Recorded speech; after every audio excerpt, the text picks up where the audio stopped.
भड़क उठी जंग। ईरान के सबसे सुरक्षित माने जाने वाले सैन्य ठिकाने फिर धमाकों से दहल उठे हैं। बंदर अब्बास, केशम आइलैंड और एक ही दिन में दूसरी बार बड़ा हमला। आखिर क्यों ईरान के सबसे संवेदनशील ठिकानों को बार बार निशाना बनाया जा रहा है? क्या अमेरिका ने अब खुली जंग का बिगुल बजा दिया है, या फिर मिडिल ईस्ट में शुरू हो चुका है सबसे अंतिम और सबसे निर्णायक युद्ध? अगर ये हमले इसी रफ्तार से जारी रहे तो सिर्फ ईरान ही नहीं, पूरी दुनिया इसकी कीमत चुकाएगी, क्योंकि इस जंग ने दुनिया के सबसे बड़े तेल मार्ग स्ट्रेट ऑफ हॉर्मूज को पूरी तरह से बाधित कर दिया है। खाड़ी के तमाम तेल बादशाहों Saudi Arab, Qatar, Kuwait, Bahrain, Oman, UAE के ऑयल प्रोडक्शन के साथ साथ दुनिया के कई मुल्कों में पेट्रोल डीजल की भारी किल्लत और वैश्विक अर्थव्यवस्था तक सब कुछ हिल सकता है। सबसे बड़ा सवाल, आखिर बंदर अब्बास और केशम आइलैंड पर एक ही दिन में दूसरी बार हमला क्यों हुआ? क्या यह सिर्फ एयर स्ट्राइक थी या ईरान की सैन्य ताकत को अंदर तक कमजोर करने का बड़ा ऑपरेशन? क्या अब तेहरान जवाबी हमला करेगा? और क्या दुनिया एक ऐसे युद्ध की दहलीज पर खड़ी है जिसे रोकना अब किसी के बस में नहीं है? आइए आपको बताते हैं इस जंग की सबसे बड़ी एक्सक्लूसिव अपडेट, जिसने पूरे मिडिल ईस्ट में खतरे का सायरन बजा दिया है। ईरान के दक्षिणी हिस्से से एक बार फिर धमाकों की खबरें आई हैं। रणनीतिक रूप से बेहद अहम बंदर अब्बास और हॉर्मूज स्ट्रेट के पास स्थित केशम आइलैंड में तेज धमाकों की आवाजें सुनी गई। रिपोर्ट्स के मुताबिक यह एक ही दिन में दूसरी बार बड़ा हमला है। इन धमाकों की टाइमिंग भी बेहद महत्वपूर्ण मानी जा रही है, क्योंकि कुछ ही देर पहले अमेरिकी सेंट्रल कमांड यानी सेंटकॉम ने ईरान के खिलाफ अपने नए सैन्य अभियान की पुष्टि की थी। शुरुआती रिपोर्ट्स में बताया गया कि होर्मुज़गान प्रांत में कई जोरदार विस्फोट हुए और पूरे इलाके में सुरक्षा अलर्ट बढ़ा दिया गया। बंदर अब्बास कोई सामान्य शहर नहीं है, यही ईरान का सबसे बड़ा समुद्री बंदरगाह है और हॉर्मुज स्ट्रेट के प्रवेश द्वार पर मौजूद होने के कारण इसकी रणनीतिक अहमियत बेहद ज्यादा है। दूसरी तरफ केशम आइलैंड ईरानी नेवी, रेवोल्यूशनरी गार्ड आईआरजीसी और समुद्री निगरानी के लिहाज से बेहद संवेदनशील माना जाता है।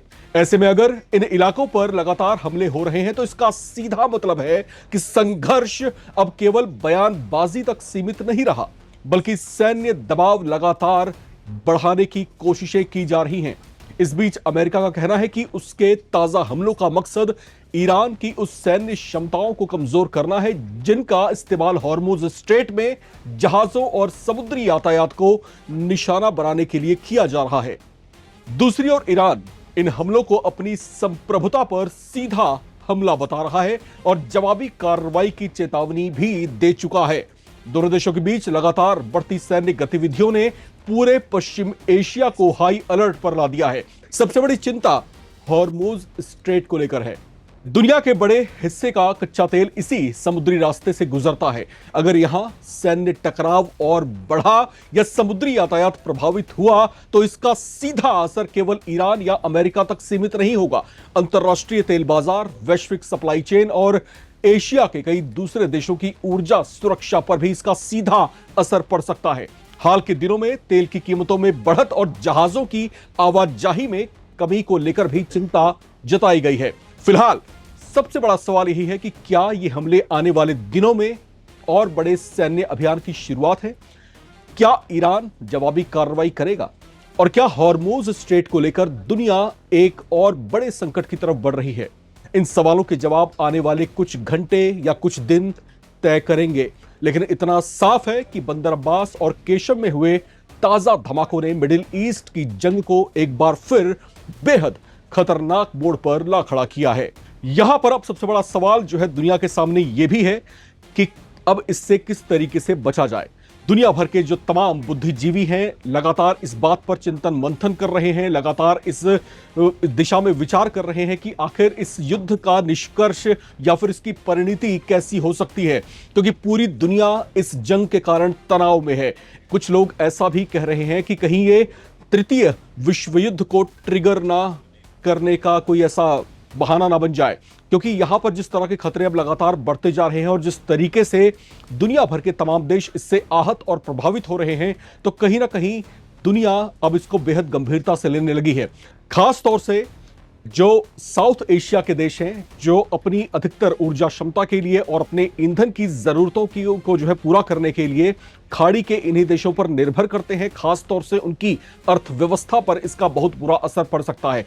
आपको इस बात का एहसास और आभास हो ही चुका होगा कि किस तरीके से भारत में तेल और पेट्रोलियम के जो दाम है किस तरीके से बढ़े हैं। और अगर पेट्रोलियम के दाम बढ़ते हैं तो आप मान करके चलिए कि इसका सीधा असर जो है चीजों और वस्तुओं के दामों पर भी पड़ता है, क्योंकि माल ढुलाई के लिए पेट्रोल और डीजल की आवश्यकता होती है। अगर उसकी कीमत बढ़ जाती है देश में तो फिर इसका असर जो है बाकी तमाम चीजों के दामों पर पड़ना शुरू हो जाता है। तो अभी इस जंग को शुरू हुए महज कुछ महीने हुए हैं और कुछ महीनों में ही इस तरह का इंपैक्ट अगर भारत जैसे और तमाम मुल्कों पर इस तरीके से दिखाई देने लगा है तो आप मान करके चलिए ये स्थितियां जो है आगे चल करके और बेहद गंभीर हो सकती हैं। हालांकि इस जंग को लेकर के तमाम देश जो है कहीं ना कहीं ये चाहत रखते हैं कि ये अब अंत की तरफ बढ़े और ईरान और अमेरिका जो है एक मेज पर आमने सामने बैठ करके कुछ समझौतों पर अब आपसी सहमति जताएं। लेकिन यहां पर जो विवाद का विषय बना हुआ है वो विवाद इस बात को लेकर है कि क्या ईरान कोई सैक्रिफाइस करने को तैयार है या फिर अमेरिका क्या अपनी बातों से पीछे हटेगा। ये दो ऐसे अहम सवाल हैं जो इस जंग को एक तरीके से आप मान करके चलिए कि एक ईगो फाइट में तब्दील कर रहे हैं। अमेरिका को इस बात का गुमान है कि मैं दुनिया का सबसे शक्तिशाली मुल्क हूं और ईरान जैसे देश के सामने कैसे कदम को पीछे ले लूं। दूसरी तरफ ईरान है जो ये दिखाने की कोशिश कर रहा है कि मैं किस जीवटता के साथ में संघर्ष कर सकता हूं, हमारे सुप्रीम लीडर को मारने का अंजाम जो है कितना गंभीर हो सकता है। तो ये टकराव की स्थितियां जो हैं अंतहीन होती दिखाई दे रही हैं। लेकिन अगर इसका अंत नहीं हुआ, अगर ये युद्ध इसी तरीके से लगातार चलता रहा, अगर ये तनाव इसी तरीके से बढ़ता रहा तो ये जो है पूरे विश्व के लिए एक बड़ा संकट आने वाले कुछ वर्षों में बन सकता है। क्योंकि जो कुछ डिफेंस एक्सपर्ट्स हैं दुनिया के जाने माने, इसके अलावा कुछ बुद्धिजीवी हैं, वो लगातार इस बात को इंडिकेट कर रहे हैं कि ये जंग जो है जो शुरू हुई है ये अगले कई सालों तक इसी तरीके से तनाव की स्थितियों को बना करके रखेगी। यानी हालात मिडिल ईस्ट में अब सामान्य इतनी जल्दी नहीं होने वाले हैं। इसका सीधा असर किस पर पड़ रहा है? इसका सीधा असर खाड़ी के उन तेल बादशाहों पर पड़ रहा है जो तेल और गैस की आपूर्ति करते हैं, जो प्रोडक्शन करते हैं। यानी सऊदी अरबिया की बात करें, कतर की बात करें, कुवैत की बात करें, बहरीन की बात कर लीजिए, ओमान की बात करें, यूएई की बात करें, ये जो है वो देश हैं जिनकी अर्थव्यवस्था काफी हद तक उनके ऑयल प्रोडक्शन पर ही निर्भर करती है। उनका ऑयल प्रोडक्शन पिछले कुछ महीनों से जिस तरीके से उसका ग्राफ नीचे गया है तो उनकी अपनी इकोनॉमी भी काफी हद तक इससे आहत हुई है। साथ ही साथ यहां पर जो समस्याएं अब पैदा होने लगी है उन देशों में जो इनसे जो है तेल खरीदा करते हैं, तो वहां पर भी हालात अब बेहद गंभीर हो रहे हैं। तो ये जंग बेशक अमेरिका और ईरान के बीच में है, लेकिन इसका इनडायरेक्ट इंपैक्ट जिस तरीके से बाकी देशों पर पड़ रहा है वो कहीं ना कहीं एक वैश्विक अस्थिरता और दुनिया में जो अर्थव्यवस्था है उसके लिए जो है एक बड़ी चुनौती बनती हुई दिखाई दे रही है।